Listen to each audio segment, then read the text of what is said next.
Hey guys, this is Pancakes and Jelly Beans here for another lore video. Today we're going to talk about 5 odd pieces of lore that you probably don't know, so let's just jump right in. Pathfinder can have sex. Yes, I know what I said, and you read that right.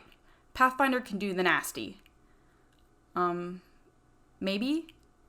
In an interview given by rockpapershotgun.com, community manager Jay Fretchett was bluntly asked this.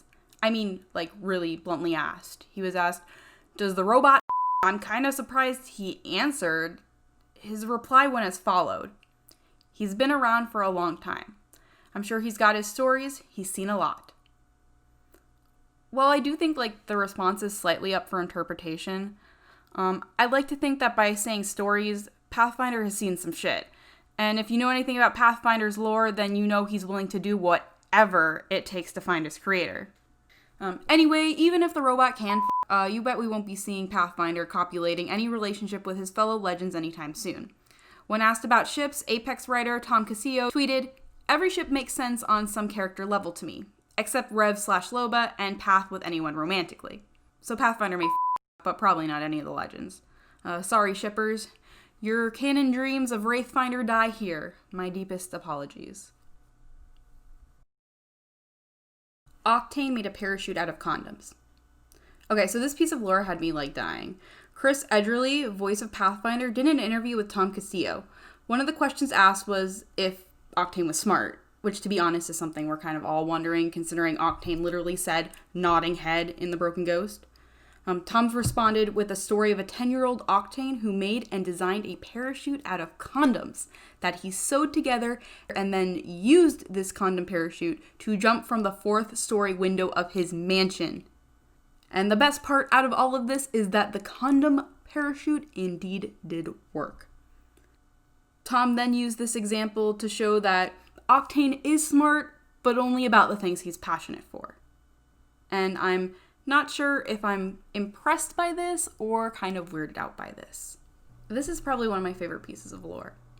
Mirage may have a pumpkin. If you haven't had a chance to see Mirage's dating profile, I highly recommend looking it up. I'm probably going to leave it in the comments below because I guarantee you will get a good laugh out of it, especially from golden bits like this. Hey girl, and that's an E for excellent. Lingo, I'm hip with the kids. Oh my god, kill me now. What is Mirage writing? His profile is a goldmine for laughs, but the real gem is at the bottom where it says, seeking. I'll fix it later. Seeking women age 25 to, 25 to alive? And definitely just women, and not pumpkins. Never been attracted to pumpkins. Definitely wasn't attracted to pumpkins the night of the Dionysus, when I ate those Keonan mushrooms. Wait, did I just say that out loud? I love Mirage. But this guy is a hot mess. Oh, and it doesn't stop there. If you go back to the main article, it mentions pumpkins again because, he has to keep mentioning pumpkins for whatever reason. He didn't want to mention it, but he kept talking about it. Maybe? Well, no regrets so far, except the night with the Keonan mushrooms, but we don't talk about that. Maybe I should delete that part before I post this. Excuse me? Dating service Marvin? How do I go back and change something? Could you imagine if that pumpkin story got out? Yikes. I think I'm overusing this Piper Perry meme. But whatever. But there you have it, guys. Mirage got high and the pumpkin. Alright, the next one is a little bit more wholesome and less pumpkin. Bangalore can sing. Honestly, this piece of lore kind of took me for a loop. I usually think of Bangalore as the quiet, stoic type who follows all the rules to a T, has a stick up her butt, yada yada yada. But going back to that Chris Edgerly interview, Tom revealed that Bangalore sings and is a musician on the side, which honestly, really shocked me. Really, really shocked me. Bangalore sings? What? Oddly enough, going through Tom's tweets, this isn't the first time he mentioned Bangalore's musical side. Tom did say that the Williams family, which is Bangalore's last name, by the way, if you didn't know that, has a party the night before one of them is deployed. His tweet went as followed. The drinks flow freely.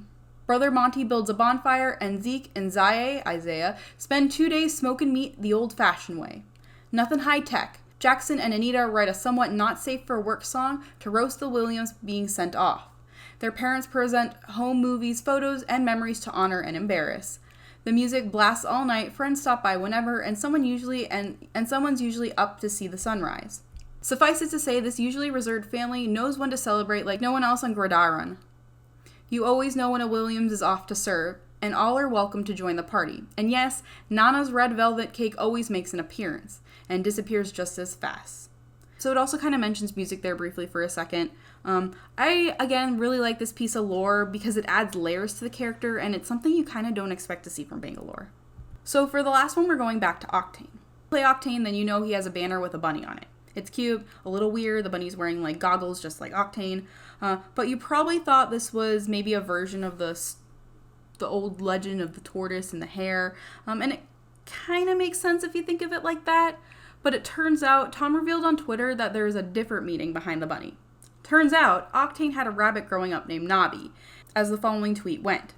He was 11 and asked for a puppy for Christmas. His dad's assistant sent over a bunny. 3 days later, on December 28th, he took the bunny on every stunt with him. It would sit in the front of his jacket. The rabbit never flinched either, and he pulled some crazy back then too. Tom also tweeted that since he got the bunny for Christmas, he named it Navi, which is short for Navidad. So why don't we see a bunny sitting in Octane's jacket while he's taking shots with the Kraber? Unfortunately, Navi died in its sleep. But if you ask Octane, Navi died in a rocket that crashed, which I think is super cute and very Octane. So thanks for watching, guys. If you enjoyed, please subscribe and like. I'm working on a couple of series for YouTube. I have some ideas for like lore made simple videos that would kind of help break down lore to make it easier to understand for people who are new to it. And I would like to do another one of these videos eventually. In the comments below, let me know what you want to see. And till next time, everyone, you guys have a great day.